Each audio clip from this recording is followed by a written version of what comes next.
মানুষ কতটা জঘন্য হইলে এরকম জিনিসগুলো করতে পারে।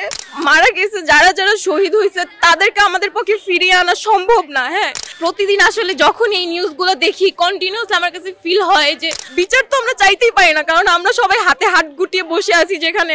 তো আজকে আমি এখানে এসেছি কারণ হচ্ছে আমার মনুষ্যত্ব বোধ থেকে। হ্যাঁ, হিন্দু মুসলিম এই বিভেদটাকে বাদ দিয়ে আমি মানুষ হিসাবে আজকে এখানে এসেছি। হ্যাঁ, আমার মনে হচ্ছে যে মানুষ হিসাবে আমাদের গাজাবাসীর পক্ষে দাঁড়ানো উচিত এবং ইসরায়েলের বিপক্ষে গিয়ে দাঁড়ানো উচিত। যেটা হচ্ছে সেটা অবশ্যই কারো কাম্য নয়। হ্যাঁ, মানুষ হিসেবে তো আরও আগে আমাদের এটা কাম্য নয়, সেটা যেটাই হোক না কেন। কারণ একটা জেনোসাইড হচ্ছে, একটা মানুষ গণহত্যা করে একটা মানুষ একটা জাতিকে নিঃশেষ করে দিচ্ছে।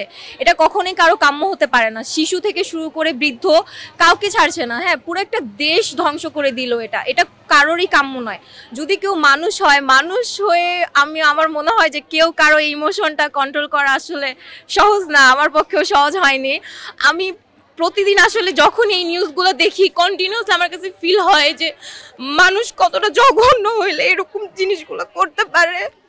আর আমার কাছে বলার মতো ভাষাও নাই। আমি এটাই চাইবো যে এটা যাতে বিচার হয় এবং এই জিনিসগুলো যাতে শেষ হয় এখানে। হ্যাঁ, যারা যারা মারা গেছে যারা যারা শহীদ হয়েছে তাদেরকে আমাদের পক্ষে ফিরিয়ে আনা সম্ভব না। হ্যাঁ, কিন্তু আমরা এটাকে এখানেই থামাতে পারি। হ্যাঁ, এটা বিচার তো আমরা চাইতেই পারি না, কারণ আমরা সবাই হাতে হাত গুটিয়ে বসে আছি যেখানে।